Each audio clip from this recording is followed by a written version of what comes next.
Hey everyone, alright, this is Ash, and I'm back from my very brief hiatus that I took off from making videos for a while back in September. Or actually, suppose it's been since August, really. No, September, because I did make that catch up stream I did, but yeah, welcome back to probably what's going to be a continued trend of me, hopefully going forward and continuing to make videos.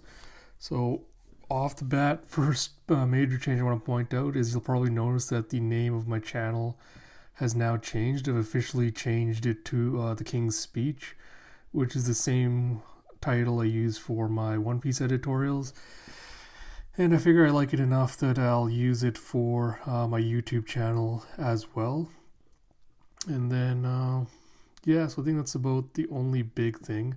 So I was debating whether I should come back to doing this or take a break for a while still and then come back to it at a later date. But I kind of missed doing this actually, like recording the videos, live reacting to the series on the day, because I still have been posting my thoughts on Twitter whenever the chapter comes out on Mondays, but it doesn't have the same effect that doing this does.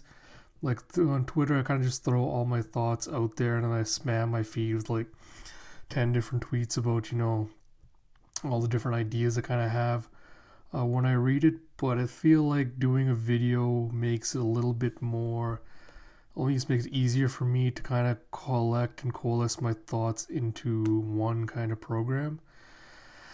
And of course, the biggest reason I kind of decided to do a review of this chapter is because of what's happened. And time travel has now been introduced into One Piece, and I'm not sure how I feel about that.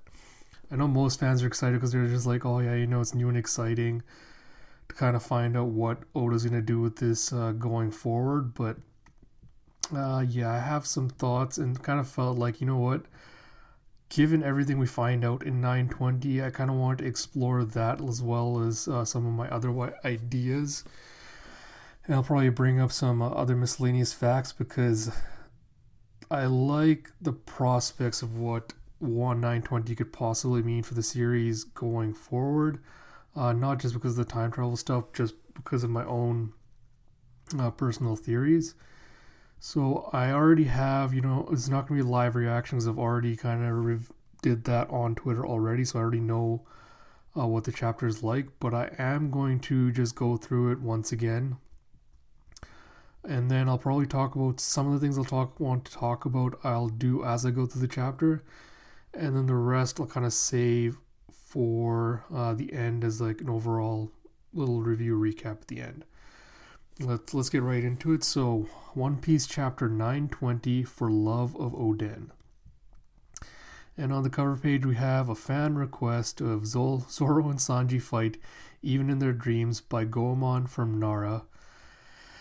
Oh boy, this is not even my favorite request. I'm probably going to be like the bottom ranking of requests that Oda's gotten that I really dislike, because I wrote an editorial recently all about my feelings with Sanji and his character arc and stuff going forward.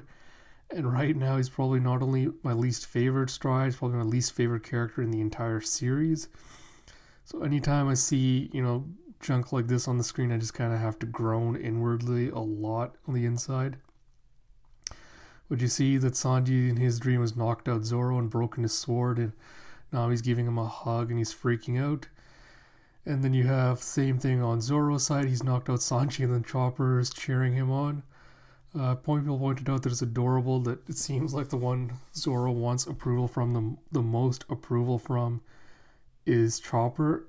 I guess that makes sense given that, back in Alabasta we saw that they kind of have big brother, little brother relationship. So it makes sense that, Zoro kind of feels like he wants Chopper's admiration like that, but that's cute. But going on, so ruins of Oden Castle in Kuri Wano. So he says, once Oden Castle stood here, but that is just a moniker. Its true name is Kuri Castle. The people of Kuri called it by that title out of their love for Lord Oden. And you see Kinemon telling the other Straw Hats the history of Oden. So he's like, Brooks like, oh, you mean Momo's dad? He's like, that is correct. Our Lord Oden was a rather boisterous fellow. As a matter of fact, and despite being the son of Kozuki Sukiyaki, the shogun of Wano at the time, his willful ways and repeated acts of violence earned him banishment from the flower capital. And they're like, what? Meanwhile, at the time, there was a place in Wano known for being a lawless area. You see a little silhouette of Oden, and it looks like he has a little double little hairstyle there going, and a flower-shaped hilt on his sword. So I wonder if we're going to see that sword come back some point in the story. So this is criminals and Ronin banished from other towns and regions banded together there to steal and attack and shed blood day after day. Even the shogunate threw in the towel on this vicious place, and that was none other than Kuri. And you see a bunch of samurai just fighting in the background, and as it points out later, you will see some of these guys coming back when you see Kinemon and that coming back to the future. And quick aside here, I wonder if because the going theory I think is like both Green Bull and Fujitora are from Wano. So I wonder if both of them are from here, if at least Green Bull is from Kuri, because that kind of feeds into an idea I want to talk to at the end, but just thought I'd drop that in. So then you see Luffy has a little shocked face going on.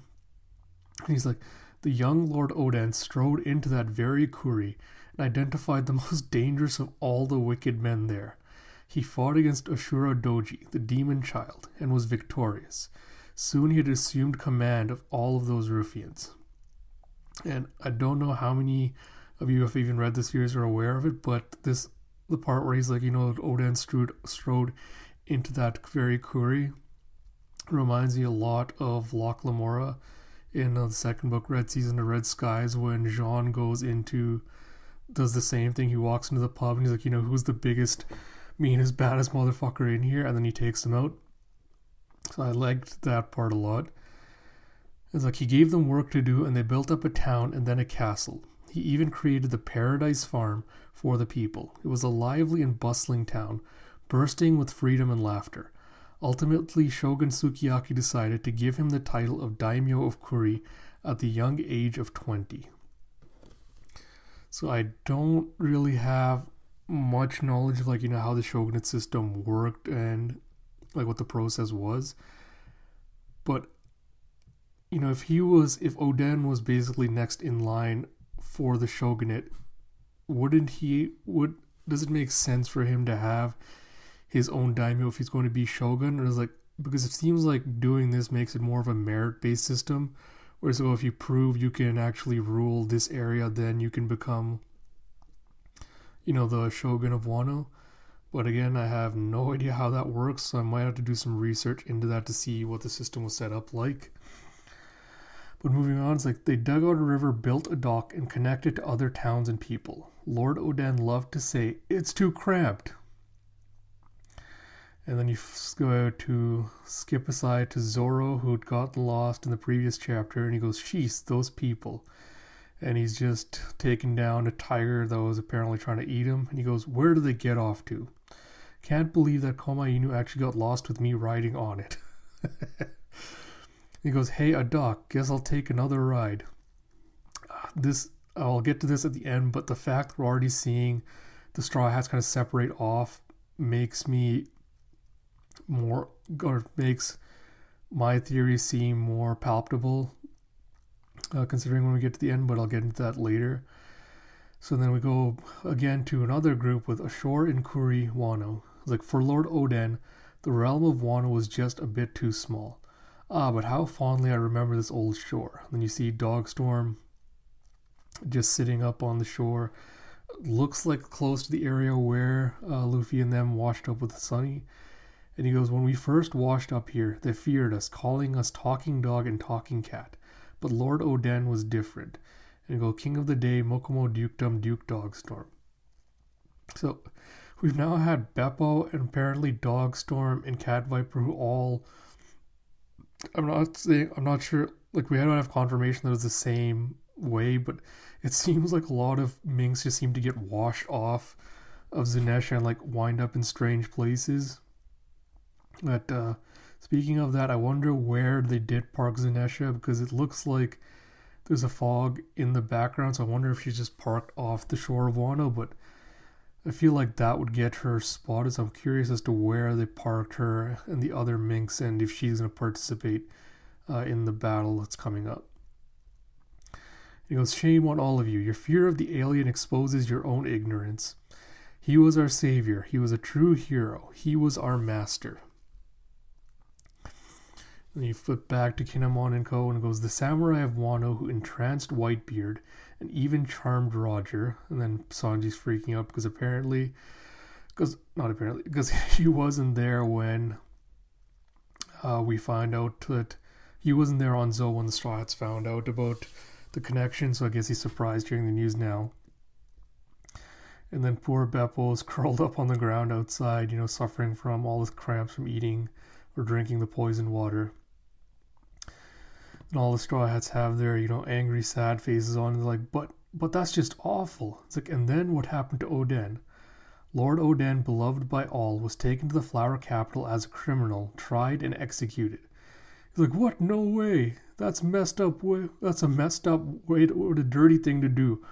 Orochi and Luffy just like smacks out and destroys one of the beam pillars close by. And Kinemon continues crying, and while Lord Oden's stunning death might be 20 years in the past, to all of us it was mere months ago, and all the other samurai, Kiku and Momo just crying, remembering what happened. The end of the heroic warrior known as Kozuki Oden still appears fresh and vivid when I close my eyes. What a great, great man. And he goes, it's a wonder the rest of you survived in that situation. He goes, indeed, at that point we had no allies. Our only choice was a desperate escape. We left the execution area and headed straight here for Oden Castle. Along the way, Dogstorm and Cat Viper began to squabble. When Orochi's men caught them, we gave up their lives for lost. At that point, we knew that no matter which of us fell, someone had to reach this castle. For in his quest to undo the Kozuki clan, Orochi's next target would be young Lord Momonosuke in the castle. However, Kaido's forces had beaten us to the punch. The castle was already burning. And in the castle were Lord Momonosuke, his younger sister Lady Hiyori, and their mother, Lady Kozuki Toki. And he goes, Lord Momonosuke, Lady Hiyori, Lady Toki. It was difficult for me to believe, but rumor had it Lady Toki had not been born in our era, but long, long ago. And you hear her saying, mankind cannot return to the past, but it can leap into the future. I've used this strange time ability to travel further and further into the future, until at last I arrived here, at my final destination. To Lord Oden, you mean? Yes, and so I will stay here. It's like we wouldn't dare stop you. So we want to point out a couple of things here. So we see the shadows of Kaido's 3 calamities in the background of the panel where Oden Castle is burning. None of them really look like Queen. Like, we know Jack is the one on the far left. And you have what looks like someone that's bald and like grinning, got that wide grin on their face on the far right. If there is a Queen, like if there is a female calamity on Kaido's crew, it could potentially be, I'd only say the one in the middle. I don't think it would really be the one on the far right. I'll be kind of disappointed if it turns out there isn't a female calamity, or if there is one, if she was a recent addition to the crew. And I suppose that really depends on, because I think everyone suspects right now that we have Jack, and then Queen, and then we'll have Kaido. So if Kaido's king, I'm not sure what the other calamity is going to be if we're going with the card theme for his crew. So that's probably something to kind of speculate on and wonder what's going to go on there. I think we can all agree also that Lady Toki is probably from the Ancient Kingdom, because it would seem odd for him to say, oh yeah, she used the time fruit to travel all the way to the future, and she was from, an era 400 or 600 or whatever, how many years in the past, if it wasn't from the ancient kingdom. And this makes me wonder, because we know back from Kinemon said that, Lord Oden couldn't pass on the knowledge for how to read the poneglyphs to Momo before he died. But if Toki's the one from the ancient kingdom, to me it would make more sense if she was the one that knew how to interpret the ancient language, and if she taught Oden. So I don't know if Oda's going to retcon this. I'll have to look up the specific chapter to see if this is going to be a retcon, or if he didn't specify exactly who would have taught Momo how to read the ancient language. But I have a very strong sneaking suspicion that whatever Lady Toki looks like, she's probably going to look a lot like Robin. Just because, I'll get to this at the end, but just because of what event they're planning out. And one last chapter when we found out that, Orochi is frightened of the prophecy that she gave him. If he saw Robin and she reminded him of Toki, I feel like that would instantly drive up his paranoia. And so I feel like that would be a good tie-in. But again, that's all just pure speculation on my part. So I'll just keep going on. So Kinemon, and last thing before I forget going on. So we know from the past chapters that it was Oden and the Akazaya 9 that were, executed by the savior of Wano, Shogun Orochi. Now that's curious, because that means, there was Oden, and then he had 9, or like the official translation I believe is red scabbards. So he has 9 retainers, that served under him. We see 4 of them in this picture kneeling, talking to Toki. We know Raizo, Kinemon, Kanjuro, and there's someone else there with the Kasa hat who we don't know who that is. And in the panel before this, we see that person along with Okiku that was there as well. And so this might be, I have to again reread Zoe to figure out if this was true, but if we have Oden and the 9 red scabbards, we'd have Kinemon, Kanjuro, Raizo, Okiku. I'm going to put Cat Viper and Dogstorm on here because I do believe that they're both retainers. And that means we have 2 more people that were missing that could possibly be retainers. Or actually, no, 3 more people. So we have Kinemon, Kanjuro, Raizo, Okiku. Mysterious 5th person here. Catstorm, Cat Viper, Dogstorm. And then I'm saying, we're missing 2 more. So I think the last 2 retainers are definitely going to be Ashura Doji, because, come on, the fact that, Oden went and beat up the strongest man in Kuri, and the fact that he remains shadowed makes me think that he's got to be the retainer, and I have a theory about him I'll go to at the end. And it seems really likely, I think the going theory, there's 2 popular going theories for who that person in the Kasa hat is. One theory is that he is the person drinking on Twin Capes with Oden, good lord, I'm really tired today, I apologize for this. One theory is that the man in the Kasa hat is the one drinking with Crocus on Twin Capes, or that he's Hitetsu. I buy the Hitetsu theory more because of, again, we'll get into the identity of Lady Hiyori, and it kind of feels like that ties into that. But if that's true, I think that gives us our 9 retainers.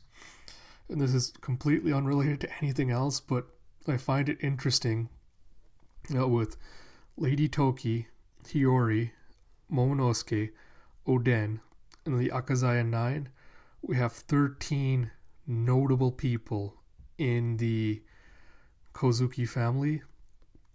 And I just wanted to bring that up because it ties in really well, in no way, shape, or form to my theory that the Straw Hats will eventually have 13 crew members. Because, let's do another quick aside.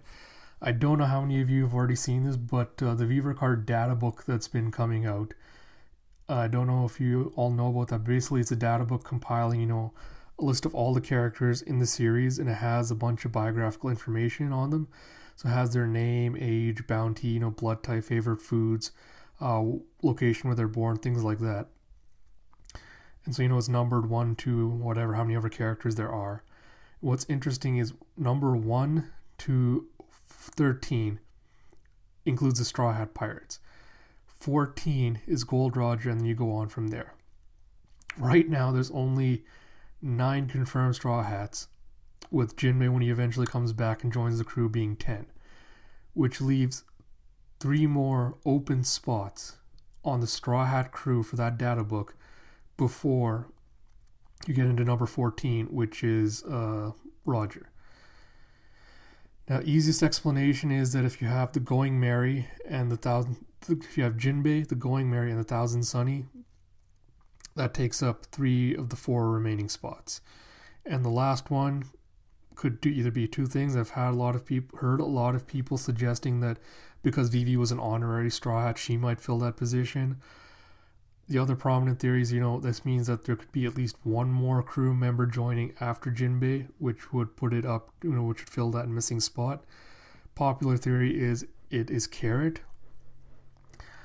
I don't know if I really buy that 2 of them could be the ships, because, all the other characters in it, like you have animals, like you have Shushu in there, you have Monster in there that have their own character cards.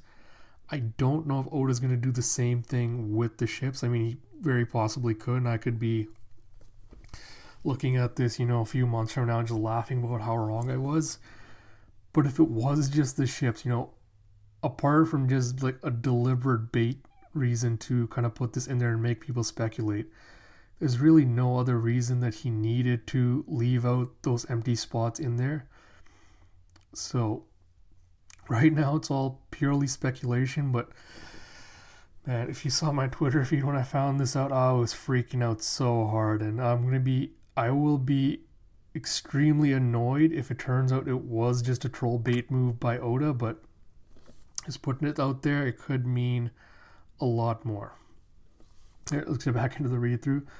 So it's like, but if we truly leapt into the future, Kinemon says, if we truly leapt into the future, we would find a way to finish Lord Oden's wish and strike down Orochi and Kaido, so that this country could be opened at last. And then Toki just smiles, and she goes, I leave Momonosuke in your hands. And then you have a blight, like going blink, and thud. It's like, what is this? Is this a dream? Where are we? Where is the castle? The fire? Lady Toki? Lady Hiyori? And Momonosuke's crying, going, where is mother? Answer me, Kinemon. And they find the graves, and he goes, such aged graves. So it was true. Lady Toki's power was real. This is Wano, 20 years into the future. Now, the other quick aside, curious thing about this, if there is 13, prominent members of the Kozuki clan, when the past chapter, when we first see the graves, you can only discernibly make out 11 graves that are there. And we know that the 4 ones with like little roofs on them are all the Kozuki clan. So they're all accounted for in that, everyone thinks that they're dead. So it either is going to be a case of the 2 other graves are just like hidden in the background. We just couldn't see them on the initial thing, and he just forgot to like include them or whatever. But it also makes me wonder, was there a traitor among the Kozuki clan that kind of sold them out to Kaido and Orochi? Because I'll kind of factor into something else we find out later about them, but I just thought it was interesting that there's very specifically, like, Oda could have easily just put those in there to make sure, yes, there's 13 graves, but the fact there's 11 kind of struck me as odd. And of course, Lady Hiyori is conveniently missing from this little tableau, as is that last unnamed retainer, which, if it is Hitetsu, it makes sense, that they're both flung into the future, maybe at a different time, maybe because she didn't have power and everything, but again, that's all speculation right now. Not a big fan of it, because I think Sniper of My Heart, Kendra on Twitter, was pointing out, she's not a fan of mysteries for mystery's sake, and I have to agree with that. I'm not a fan of just having Lady Hiyori's thing be a mystery just so people will speculate on who she possibly could be. I mean, there's a very obvious answer of who it could be. We'll get into it. I think everyone's kind of lighted on that being the one, but I kind of prefer it if it wasn't so obvious, but I will get into it when we get to that part. So Kinemon goes, this is Wano, 20 years into the future. And then we see all the smokestacks and the factories in the background. And he goes, it was a world that was truly unknown to us. We decided to walk about the land to learn of its nature. We saw rows of factories and towering smokestacks sending their filth into the air all around us. Water that was undrinkable, food supplies that were tightly controlled. Only ruined daimyo and city, the land barren, our ruined daimyo and city, the land barren and dry, the proud Kozuki name scorned. And you see a bunch of, very emaciated slaves pulling around rocks and everything to build the factories. You see a dog poking a skull, and you see all the rich people, all the rich corrupt people in the flower capital just enjoying themselves and laughing and smiling. And he goes, this is not the land of Wano that we knew.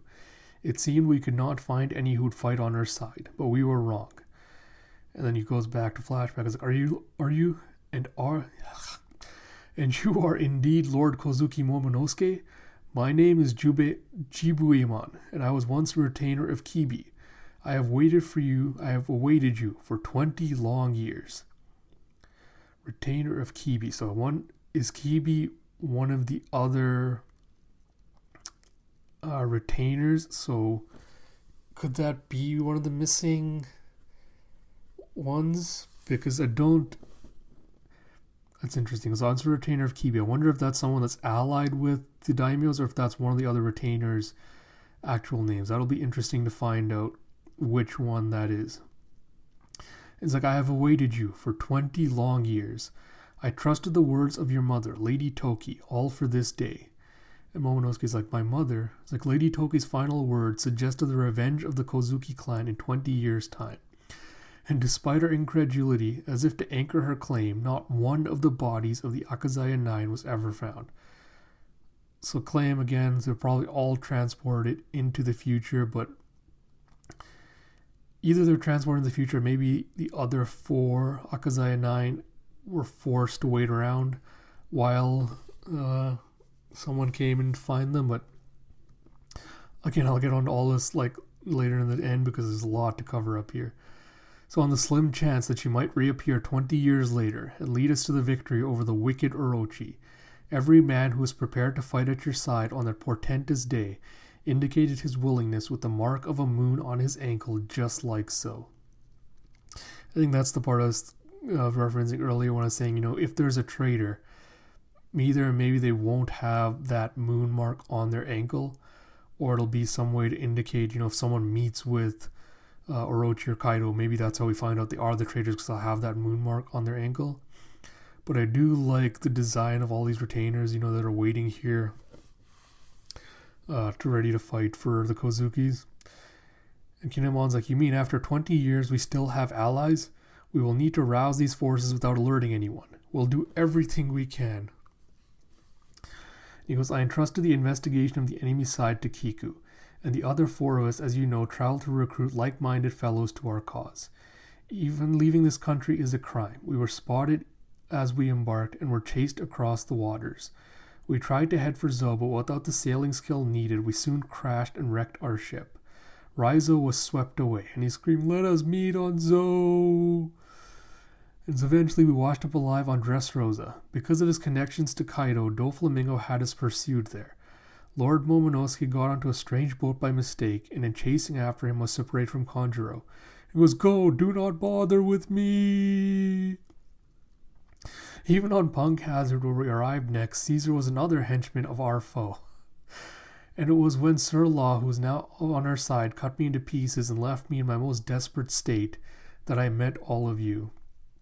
Okay, again, quick stop here. I'm sorry, but this is just way too goddamn convenient. Just extremely extreme. Out of all the arcs considered before, I dislike this part the least. How manufactured this all seems like, oh, they went to Zoe, oh, and Raizo got swept behind. Then they landed on Dressrosa and just happened to have a connection, whose ruler just happened to have a connection to Kaido. And then we went to Punk House, and there's another person that just happened to have a connection to Kaido. And then we just happened to meet, the very people that 20 years later we got sent to the future would save our country.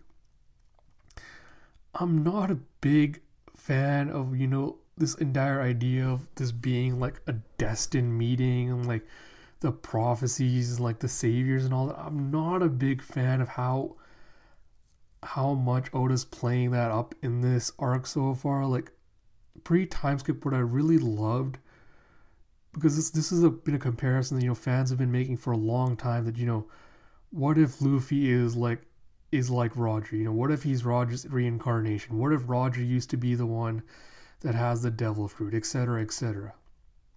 And I never really liked the idea that Luffy is just Roger 2.0. And, it's just kind of made worse by the fact that everyone that meets them is like, oh, like Luffy and Roger are so similar. Luffy and Roger are like this. Luffy and Roger are just like that. Because in my mind, it's like, if Luffy and Roger were exactly the same person, why is one going to succeed in doing what the other could not? I kind of like the idea that Luffy is going to, partially, he's going to end up saving the world, but he's going to do it partially just because of who he is. And I kind of feel like the one kind of superpower, that keeps getting referenced with him, the idea that Mihawk brought up in Marineford of Luffy's greatest power is he can turn his enemies into allies because he is a very empathetic person. And to me, that was a distinguishing difference between him and Roger was, Roger was a confirmed asshole. He was really selfish. He once wiped out a country's army for making fun of his friends. He killed all of Squard's crewmates for the same reason. Everyone that knew Roger personally was like, oh yeah, he was a really good guy. He was a bit childlike, but good heart, good intentions. And everyone that was his enemy was like, no, the guy was an asshole. He was a complete monster. No one liked him. And I like that flip of, that's why Luffy is succeeding in place of Roger. He shares some similar qualities, but it's the differences that kind of push him towards being able to succeed where the other hasn't. And, this entire idea where he's just been like, I don't care he's like, I don't care about, the One Piece as a treasure. I don't care about the treasure itself. To me, it's always been the journey, and my entire goal of becoming Pirate King is because I want to be, the most free person on the planet in the world. And the idea that all of his, all of the actions and stuff he's taking are like predetermined fate, that he's going to go here and do this, kind of runs counter to everything we've been told. So the fact that Oda's like really played it up in this specific chapter, more so in Wano, kind of really bugs me. Because, people are fans speculating on Twitter when this chapter came out that, why did Toki send them specifically 20 years into the future? Like, she couldn't have known, speculating, as we know right now, she couldn't have possibly known that, something was going to happen 20 years into the future. I forgot to mention this earlier, but her line about saying, until I arrived here at my final destination, you could either interpret it as, this, I always knew this was where I was going to end up and I was just kind of waiting until I reached there. Or the other interpretation I saw I liked better was, she's saying, no, this is my final destination because I loved Oden and I want to stay in this timeline because I cannot imagine, going forward in life without, the love of my life, which is an interpretation I like better, but I also have to kind of contest the idea that Oden is dead. But, the 20 years thing, like, it becomes very, very, it was very oddly specific, lent to like put in all these prophecies that are coming true. I'm hoping Oda kind of subverts some of them and, has things go wrong with it, but not a great start so far. So he goes, who goes? And then you flashback, Punk has like, who goes there? It's like, whoa, it just said something. And then I don't know why Oda included this panel as part of the flashback. Like, unnecessary, but you have the part where Kinemon's leching out over Nami, and she goes, "Oh dear, not your favorite?" And he goes, "On the contrary, I love it." Like, looking back, it's been nothing but peril after peril, but I was fortunate to meet you. While Orochi's forces have singled us out, our saving grace is they do not seem to take us entirely seriously. To them, we are little more than ghosts. Therefore, they have not even bothered to warn the populace with wanted posters. We have re-entered the nation and they still do not realize it. You do not even tell this one, your own comrade. Okiku's like, he's like, I said I was sorry. Okay, last quick aside, I promise, because I'm almost done with this chapter. But Sanji freaks out and goes, "Hey, stop flirting."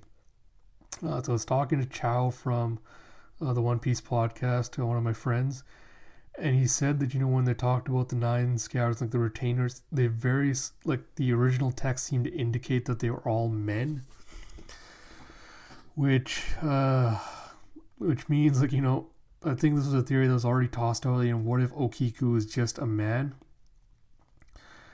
So it's either going to be Okiku is a trans woman, or the possibility that Okiku might be a trans woman, or, an Okama, a cross-dresser, kind of worries me a little bit because Oda does not have a great track record with this portrayal of, transgender people or the LGBTQ plus crowd. And this kind of also is a kicker for me if it does turn out to be true, because I was really excited when we found out that, there are female samurai, even if there was only one we've seen so far. So if Okiku is a trans woman, that's still great. We still get, the female samurai. If it's not, I don't know how I feel about that, because again, this feels like Oda's setting up for a joke with, Sanji freaking out over Okiku and Kinemon flirting. It seems like he's setting it up for the eventual gag where Sanji will find out that Okiku is not actually, biologically a woman, and he's going to freak out and have one of his stupid, homophobic, transphobic attacks. That's just going to reflect badly on both characters, so I really hope that's not the case, or if it does, I hope Oda handles it with more grace, but I don't know. I'm really, really mixed on that. I'll have to confirm if that actually is true. I'm going to listen to the One Piece podcast episode later, and maybe they'll clarify that. If not, I'll ask Steven, the official translator for the series, if there was any mention of it, but I just want to kind of put that warning out there. So he goes, "It is of the greatest importance that our plan not be exposed." Ba-bam! Okay, got it. And it looks like, Luffy's going to spill the beans and mess this up somehow. Again, I'll get to that at the end. And he goes, "On our side will be Sir Luffy and his Straw Hat crew, Sir Law and his Heart Pirates, the Mink Powers of Dogstorm's Musketeers and Cat Viper's Guardians, and the various samurai we are rousing who will have the will to fight back. Our ideal number is 5,000 strong. However, we do not wish for war." He goes, "We must gather information in absolute secrecy and assemble a calculated plan to behead the enemy leadership. The time is 2 weeks hence on the night of the Fire Festival. We will travel to Kaido's base of Onigashima, Island of Ogres, and carry out a raid. Ba-bam! And then One Piece will be off next week." Oh boy, okay, so this is kind of the reason I wanted to talk about this chapter, is very specifically this last page where Kinemon says, in 2 weeks' time, on the night of the Fire Festival, they're going to carry out a raid on Kaido's home base. I was going back through some of the older stuff, and Reverie is going to last 7 days. Like, we know when the arc came through, it specifically said the nobles are going to have 7 straight days of meetings. I don't know how well the timeline will match up to what's going on Wano, but if everything plays out perfectly as it is, the way current events are, we're going to end up with Wano ending about a week after Reverie, and it being an isolated country, everything else stays the same, then we basically find out, like Straw is finding out something big happened at Reverie after they got out of Wano. Something massive happened in the world. I don't think that's going to be the case. I feel like Wano and Reverie are going to end pretty much simultaneously. Because this is a theory that Greg from the One Piece podcast has held for like a long time, and he suggested a few years ago was, speculation being that Kaido has a Dragon Devil Fruit. There's a lot of evidence for it, and if that turns out to be true, his speculation was, the Blackbeard eventually will probably get a Zoan Devil Fruit to complete his little trifecta. Because he already has the most powerful Paramecia, he already has the most powerful Logia. It would make sense if he went after the most powerful Zoan Devil Fruit, in the world. And I think a Dragon Devil Fruit probably would rank high up on there. I know the other popular theory was that, he'll steal Marco's Devil Fruit and become a Phoenix, but I think the Dragon works better. But his theory / idea was, that Blackbeard would come there, kill Kaido, take his Devil Fruit, and then he'd invade Reverie and attack the Council of Kings. And that's a theory that's got 1,000% has my backing. I feel like that is inherently what's going to have to happen. And I know probably everyone speculation might be that with the revolutionaries now they'll be the ones to kind of upend everything. But I feel like we're getting into kind of the latter half of the series now. After Wano, there's not really that much left in the series that we have left to cover. And so I feel like after Wano, he's going to have to kind of accelerate everything. And, I've done countless theories on what I kind of expect with it, but I feel like after Wano, Blackbeard has to establish himself as the number one threat to the world. So him attacking Reverie, upstaging the revolutionaries, taking away their moment and making himself the number one criminal is something I just feel like jives really well with what will happen in this series, making him, Blackbeard, the most wanted man. That's pure speculation right now. Anything could happen, Like I said, events could play out like they did. But the other curious thing here is, Kinemon specifically points out that he does not wish to have a war. He wants to do a secret raid to take out the enemy leadership quickly so they don't have massive casualties. And he says it is of the greatest importance that our plan not be exposed. Both of those things are going to happen. Someone's going to expose the plan, and they are going to end up having a war on their hands. I already theorized about this like way before, but I don't think Luffy's going to be the one to expose the plan. In my opinion, I want it to be Chopper, just because of how it plays into a long-held theory of how his interaction with Kaido would go. I'm not going to get into the full stuff here. I'll post a link later on my Twitter, and I'll probably put it in the description of this video as well if you want to take a look at it. But plan is going to get exposed eventually. It might be how I suggested. It might also be a traitor among the Kozuki that spills the beans to Kaido and crew. If that happens, could they accelerate plans? Could Kaido be like, oh no, the Fire Festival will move ahead by 1 week to kind of short out the planning time and everything they have?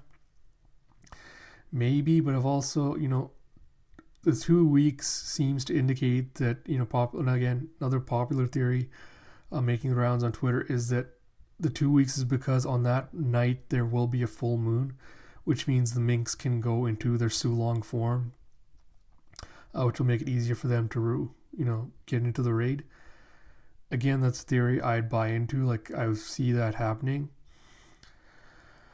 But also, I want to point out, I don't think the raid is going to be the climax. I don't think, we're going to get the raid, everything's going to go wrong, and then they're going to end up having to fight Kaido and leave. Because, again, Greg had this theory on, podcast a long time ago, that we're gonna see a battle spanning out on all 4 islands and all 4 different environments. Again, that's a theory I highly back. I think we will end up getting to that, which to me means that the Fire Festival is basically going to be, the first of the try fail cycles. Straw Hats and everything will plan, and everything will go there, and they're going to get trapped. This is, again, another long held theory of mine that I've posted multiple times, but I kind of want a reverse trap scenario to play out when they go to Onigashima. Where you have them thinking they have this perfect plan, that the Shogun's forces don't know about it. And when they get there, Kaido traps them all. And then, he and Big Mom already had a discussion of him saying, I'm going to kill the Straw Hats. If you try to come here, I'll take you out too. And Big Mom saying, you owe me a debt. I need to take Straw Hat's head to reclaim my honor, and you're going to give it him to me. To me, that plays out perfectly. If Kaido traps them, the night of the Fire Festival, he could easily send a message to Big Mom saying, all right, I've got the Straw Hats strapped here. Come pick them up, and then our debt's done. That's it. We're out of here. That, to me, is perfect, because then you have the thing where the Straw Hats will have to break out, take down Kaido, events on Wano play out, and by the time they leave, Big Mom will have gotten there, find out that everyone's escaped, and then if their next stop after this arc is to go to Elbaf, Big Mom chases them to Elbaf, and you conclude, her arc there. And I feel like if Oda's going to up the pace after this chapter, that again also plays perfectly into the idea of, everything, events kind of just cascading as the Straw Hats just keep going on, and we could to the climax. And then the last little bit is, I kind of have 2 ideas for how this could play out. One is like one my little brother actually suggested to me, and the other is how I'd like to see it play out. He says in 2 weeks hence, we're going to be traveling to Onigashima. And he says we must gather information in absolute secrecy and assemble a calculated plan. Now, everyone that follows me on Twitter knows I have had a crap ton of theories surrounding Wano, characters that'll show up and everything.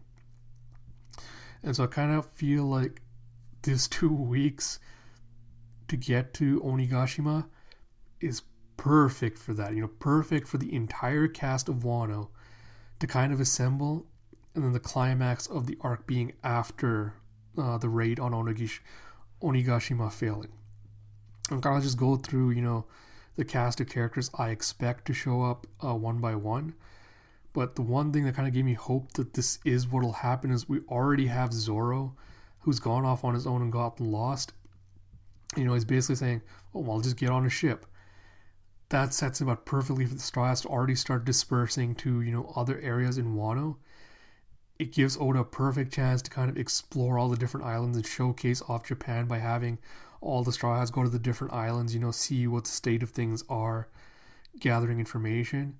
It's a great way to introduce the other calamities and the headliners and everyone else. So I feel like in just that respect, the 2 weeks thing is perfect. A quick back step here. My brother's theory was this. He thinks that everything will play out like I said, but he feels like the next chapter will start with the raid, and we'll just get flashbacks to everything that happened, all the information they gathered leading up to it. And after that, we'll get the full cast of Wano into it before the final battle. I don't care for that, just because of my personal theory stuff. It would seem too sudden if they just skipped ahead 2 weeks and got right into the final battle, because it doesn't really leave Oda a lot of time then to explore the country just like at his own pace and kind of show off its beauty. Because if he does the other one where he goes Fire Festival, the pacing will just be like snap, going straight for plummeting ahead. And I don't feel like that would really give him a chance to showcase off all the stuff he wants to. And, I understand like the concern of like, Pacing so far in Wano has been really good. You're getting a lot of information dumped on you right now. Everything's moving ahead. And to slow it down again, for the 2 weeks while they slowly explore, kind of kill that pacing. But I feel like in service of the story, it works better anyway. But, yeah, back to the other groups. So we'll obviously have like all the Mink Samurai, all that. The Marines. This is the other big force. I've been theorizing for the longest time. The Marines are going to have to show up on Wano. Because, again, when I was rereading Reverie, one of the panels that stood out to me was one of the kings and the queens, right before they all sat at the round table, very specifically brought up Wano and mentioned, it's such a lawless land. What are we going to do about it? I actually put this on my Twitter feed if anyone wants to go just check it out later. I've posted the specific panels. But they specifically point to, Wano's a lawless country. It's not even part of the world government nation. What are we going to do about it? And then one of them specifically mentions, an army can't feed itself. We need funds to keep it running. And Dalton was next to them, kind of giving a concerned look. Then the next page, you have Vice Admiral Momo Usagi, who is one of Oda's designs for a potential admiral before he decided to go with, Fujitora and them, talking to Garp about the very same thing, what are we going to do? Because Big Mom and Kaido are planning to have a meeting. What are we going to do to stop them? And Garp's just like shrugging his shoulders and being like, I can't do anything right now. Reverie's going on. All our forces are committed to protecting the royalty. Well, there's nothing we can do at this instance to try and that we don't have anything we can do. Are people powerful enough in this instance to go and try to stop, Kaido and Big Mom from meeting? They probably knew that, which is why they set it up. They don't care because they pointed out that Big Mom and Kaido weren't on a secure line when they were discussing this. He's like, there's nothing we can do. Then, they bring up the whole past with, Garp being the one to have taken out the Rocks pirates. And he points out that 40 years ago, they were a big name. And, they're starting to move again. Now, this was the other curious thing. So we know Buckin, Whitebeard, and more than potentially Shaki were part of the Rocks Pirates. Because, again, Buckin and Whitebeard we knew about when Cat Viper went with Marco. Probably should put in a disclaimer, this is all assumptions, but I think it's rational assumptions. Buckin and Whitebeard were both on the same ship together 40 years ago. We know that from Marco. Shaki is, I think Viva Card gave her info that she was 64 now, after the time skip, and she gave up being a pirate 40 years ago. She gave up being a pirate when she was 24 years old, and the Viva card seemed to indicate that she was supremely powerful, a supremely powerful pirate before she gave up. I like the idea that Shaki could be, the potentially been the captain of the Rocks Pirates before she decided to retire from piracy. That would be kick-ass, but I don't know if that's going to happen. But then they also, fan speculation is that since Big Mom and Kaido had some kind of debt, they seem to know each other so well, they might have all been part of the Rocks Pirates as well. Which, again, I don't like this idea that, all the big bads were like, all the powerful forces just happened to belong to this one crew before they all split apart and went their own ways. I don't really care for that idea much, but either way, Rocks Pirates are probably going to play a role some point soon in the series, and that's another theory I'll get to soon. But then Garp, Garp asked Momosagi, it's like, what did Akainu say about all this? And she's just like, he said the Wano is not affiliated with the world government, so we have no jurisdiction there. And before this, when Akainu was talking to Kizaru, and Kizaru was like, should I go check out what's happening on Wano, to find out what's going on? And Akainu specifically tells him, no, Kizaru, there's an unknown military force on Wano. And he's like, the samurai you mean. And then, jumping back a little bit further, when Koala went to meet with Dragon after Dressrosa, she points out that all the weapons they confiscated from Doflamingo's factory, which we know for certain came from Kaido and, are from Wano, contain a rare mineral called, I think the official translation is drunken iron ore. And Koala specifically mentions, there's very few countries that can produce this metal. And if we did some research, we could finally find out where this stuff is coming from. Again, this plays altogether just plays really beautifully because, again, this is theory speculation of mine, but I feel like when the Marines in CP0 invaded Baltigo after Blackbeard pirates went there and stole the weapons, it's possible they could have found, one or two of these weapons found behind. And if they came to the same conclusion as Koala, there's a very rare metal, it's only made in a few select locations, I feel like they'll at least have to send someone to investigate. Because I don't think Akainu is the kind of guy that would just leave, an unknown military force in the New World on his borders that he doesn't know anything about. And this, I don't know if the world government knows that Kaido is the de facto ruler of Wano. But if they know that, if they can tie the two together, they find out that these weapons came from Wano, Kaido rules over Wano, they're going to have to send someone in to investigate. And this pairs perfectly into my theory that, Tashigi has to show up on Wano. It's an arc about samurai, it's an arc about swords, and she has not gotten any kind of development since about Alabasta. I'd be supremely, supremely, supremely disappointed if Oda does not bring Tashigi onto Wano. I know everyone's saying, this is Zoro's arc, but, Zoro, if this is going to be Zoro's arc and he's going to get development, hopefully not as bad as Sanji's was, but in the same vein, and I've already, written about this before, but I feel like that development will have to address his relationship with Tashigi. And if he's going to do that, she's going to have to show up on Wano. And then, of course, if she goes to Wano, Smoker's going to have to go with her. This is kind of where we're getting to speculative territory. I'm also saying that if he's going to send a force there, he's going to have to send an admiral. If Green Bull is from Wano, or Green Bull and Fujitora are from Wano, he's going to send one of them. I don't think Akainu would trust Fujitora to go in again because of what he did with Dressrosa. Makes Green Bull the obvious choice to, to head in an infiltration force into Wano, especially if he escaped from there, from Kuri.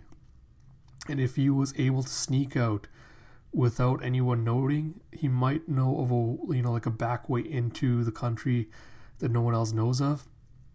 Gives him the perfect opportunity to help sneak Smoker Tashigi in.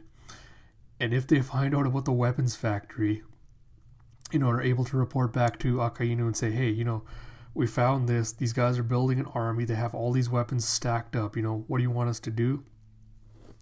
If drunken iron ore is a supremely rare metal and, can make these powerful weapons, it's a double whammy right there, because the world government then has a reason to invade Wano, take over their supplies, much like they did with the White Town from Lost Flashback with the white iron ore. They can start strip mining Wano, make weapons and things for their own armies, and they can sell the liquor iron ore to other countries. As we also know, Akainu's done a conscription, post-time skip, and he's built up a massive army. Army needs weapons. Again, perfect reason for them to invade Wano and force them to become a part of the world government. So I feel like, that gives the Marines a reason to show up. And if we get that 2 weeks, the actual 2 weeks playing out before the raid, that's another force that could join the Straw Hats and their crew and be like, we'll help you depose what's his face, and then you have more forces for your little occupation. I'm also suspecting that Vegapunk will be part of that crew that's showing up to Wano. I'm not going to get into the whys and hows here because I wrote a theory about it. Again, I'll link it in the description below, but take a look at that. But, cast of characters for the Marines for Wano, I expect those guys to show up. The other characters, Moria. we know that he's hiding out somewhere in the New World. He disappeared probably through use of Absalom's powers after Marineford. And I think in either an SBS or an extra publication, Oda specifically pointed out that, Moria has been sighted in the New World hiding out somewhere. And he has a grudge with Kaido, because he fought with him one-on-one at some point, lost all his crew. I can't imagine Oda wouldn't bring him back for a grudge match. And again, this is a personal theory of mine, but if you go back to Chapter 0, where you see everyone back at the execution for Roger, you see Moria in his prime, and he had, this long neck, and he didn't have any of the scars along his neck. That kind of feeds into another theory of mine that Kaido is an expert at torture. Because, in his introduction, we find out that, he's trying to find a place to die. He's been executed so many times. He's been captured by the world government so many times. More than likely experimented on. Because if he has the Dragon Devil Fruit, I feel like Vegapunk only managed to make the smile version of Momo's fruit by experimenting on Kaido.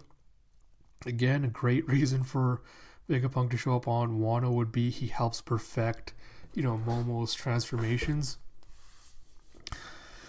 But, my idea was like if Kaido can't die, he's been through all manners of different torture, it probably makes him an expert.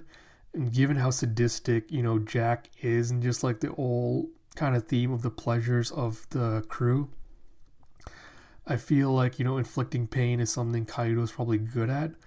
So my going theory, like again, I'll link another editorial I wrote about this, but my idea is that Moria was basically eviscerated when after Kaido killed his crew.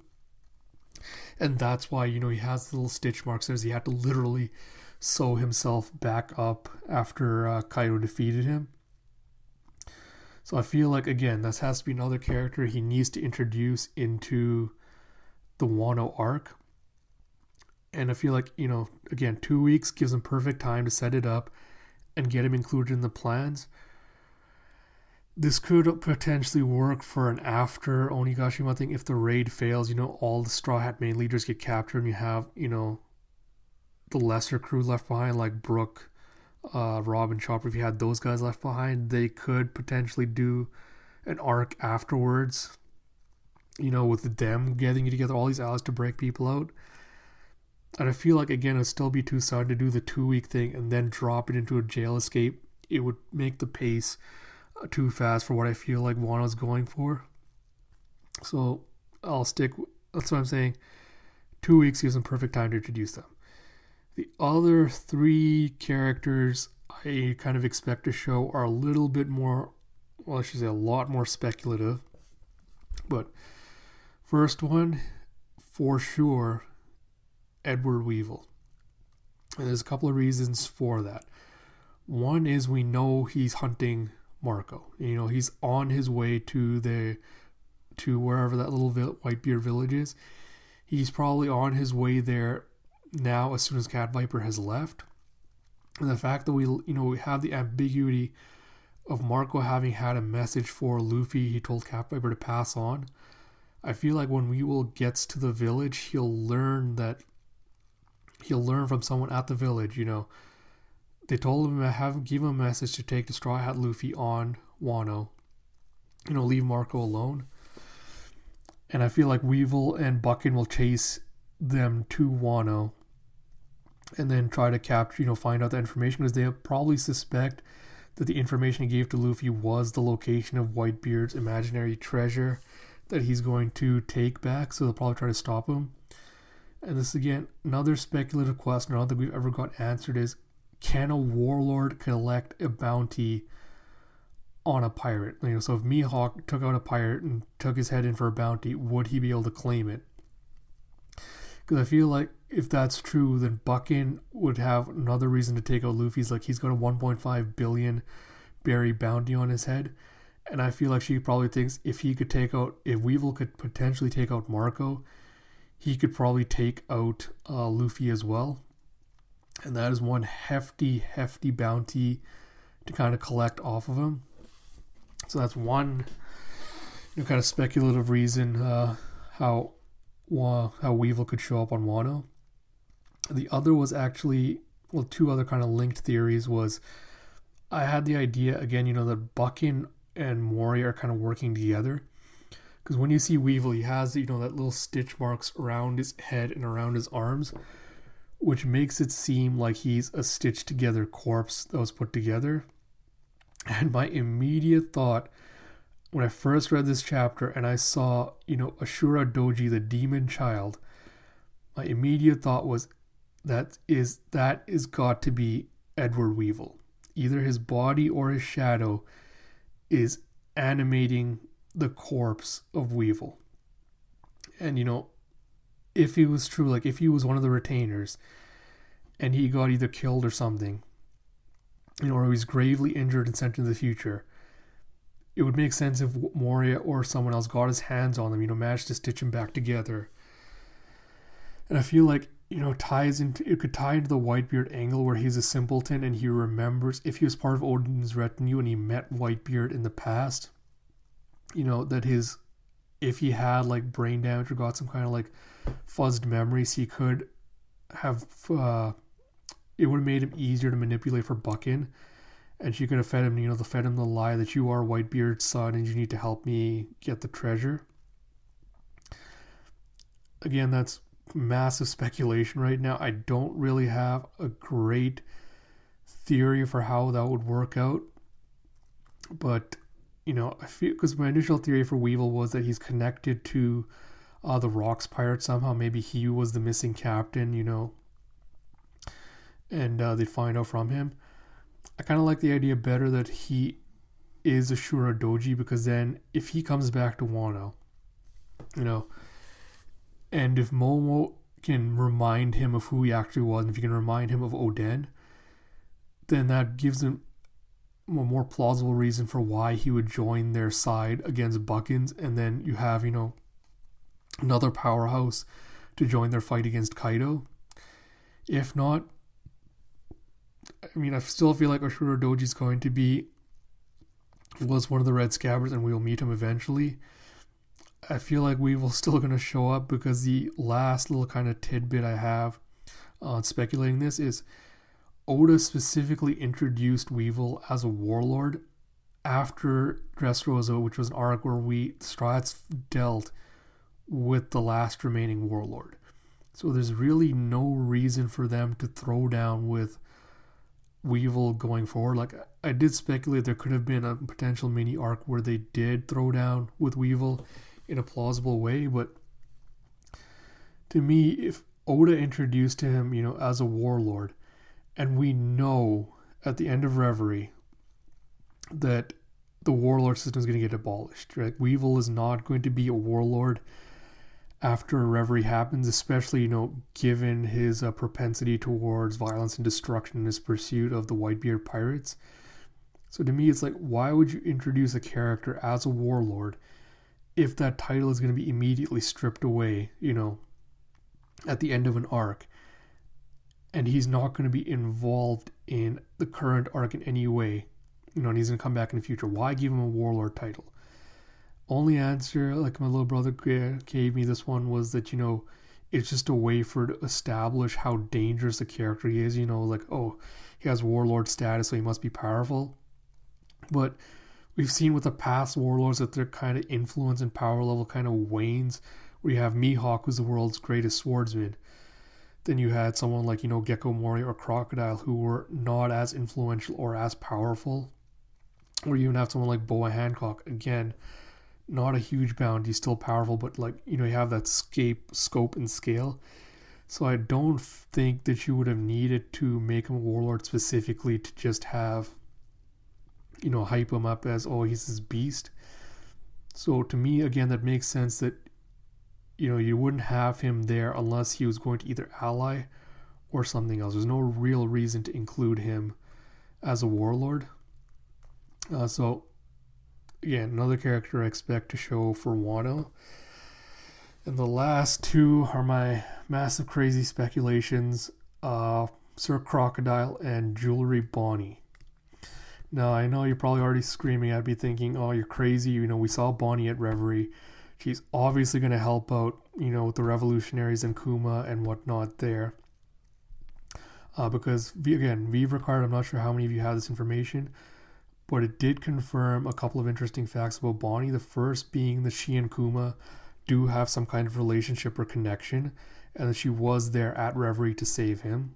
Again, I think that's pretty obvious. The other interesting tidbit was that she looks a lot like Connie, but she and Connie are not, or it's at least heavily implied that she and Connie are not the same person. They just happen to look alike, very similar when she ages herself. And this made me wonder, because when you look at the child pictures of when Oda drew them as children of Kuma and of Bonnie, Kuma's the king of Sorbet Kingdom, but he doesn't look like he came from royalty when he was younger. He looks like an orphan. He's collecting wood from the mountains. He looks very tattered. And same with Bonnie, very dusty, ragged child. Looks much like a tomboy, eating a pile of food. Which makes me wonder, because I posted this on my Twitter, so I'll ask you to kind of direct you to there to look at this. But that book that Kuma's reading as a child is actually a reference to a famous person from Japan who had very similar circumstances. He came from poverty, but through his acumen and through his, just general skill and abilities, he was able to build up an agricultural empire and eventually worked himself up to a position managing the shogun's estates. And he was a big proponent of the communal land system and of the credit idea. So, the communal land system, he'd basically implement a system where everyone worked together to till the land. All the profits would either be reinvested for the future, or paid out equally to everyone that worked the land. And he came up with the idea for credit union. So, he'd loan you money interest free to kind of kickstart your stuff. And then, you pay him back when you're done.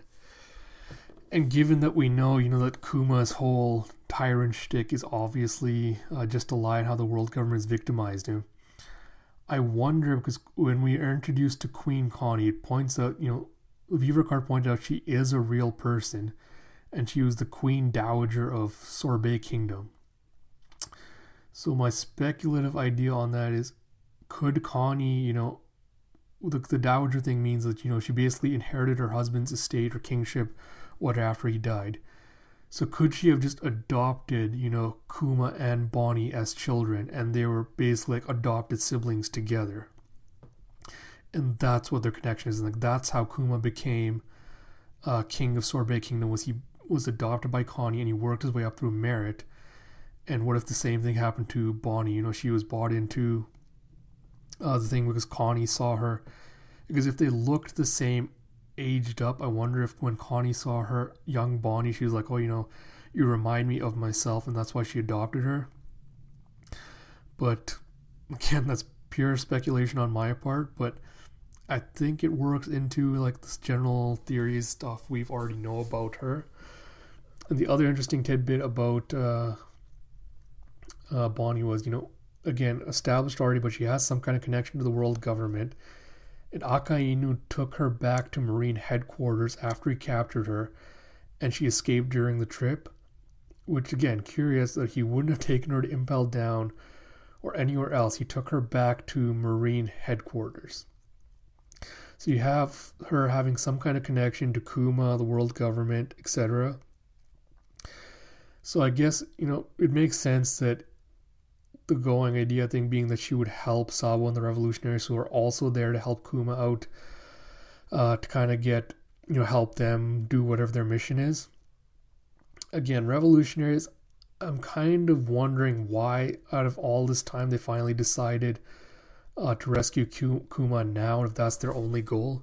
Because they, again, in the Reverie chapter, they do state that their goal is to rescue Kuma and save him from whatever's been done to him.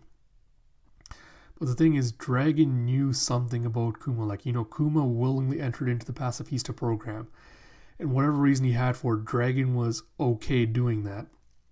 And I suppose, Reverie would be the perfect opportunity because it's easier to sneak onto the king's ships and everything. There's a lot of people coming in.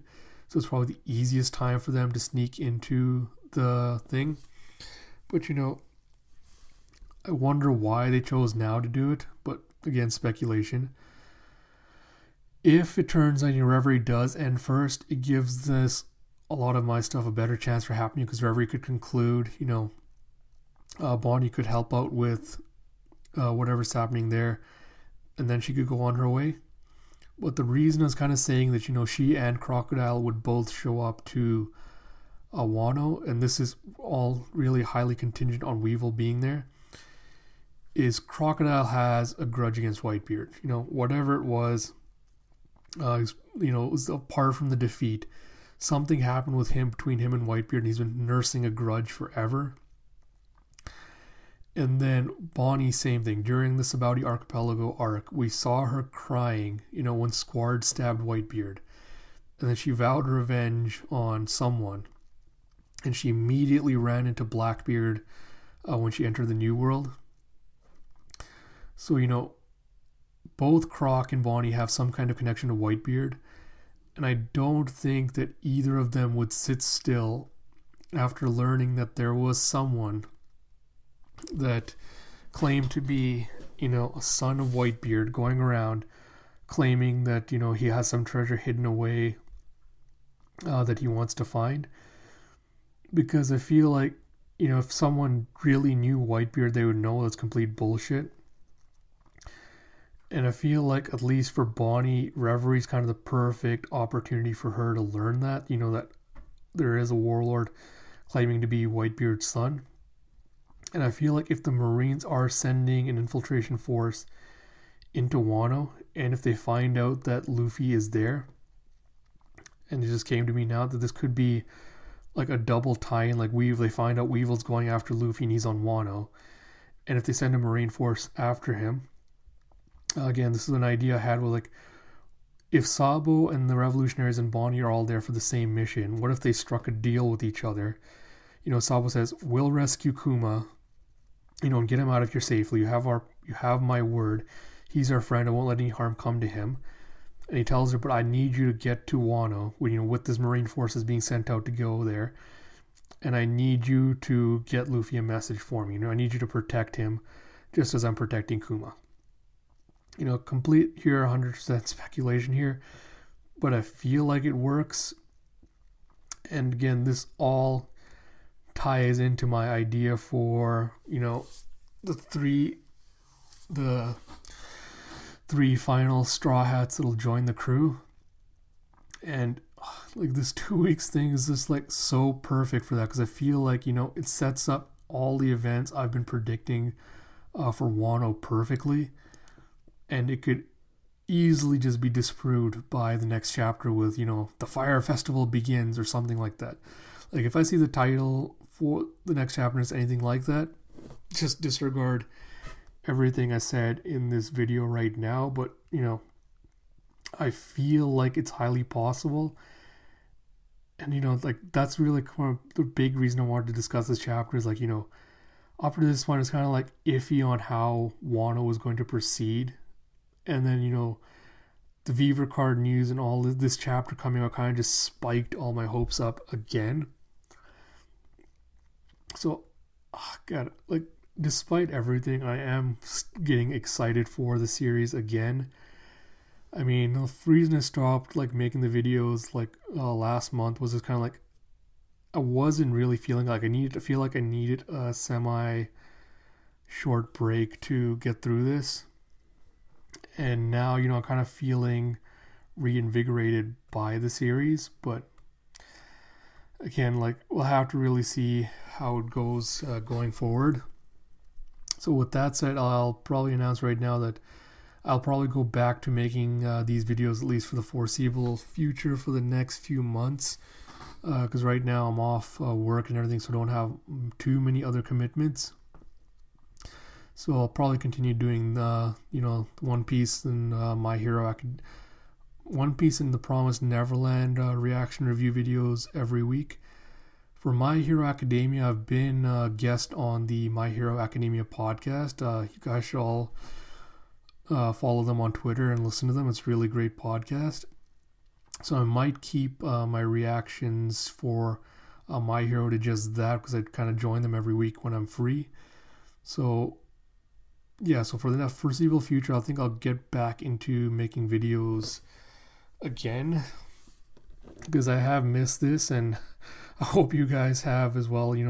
Enjoy me kind of talking, speculating, and doing all these videos. If not, do let me know. If you do like it, also let me know. Comments do, mean quite a lot. So next week, since it's a break, I'll probably just do the Promised Neverland video. And then again, like I said, My Hero Academia, I'll probably do the podcast. But I'm looking forward to coming back to this in 2 weeks and hopefully finding out if I'm right or not. And if there's anything you disagree with, any ideas or theories I've tossed out there, hit me up on Twitter. I'd love to kind of discuss and talk about this, or any other ideas you all have. I hope you enjoyed, this long ranting discussion, and I'll see you next time.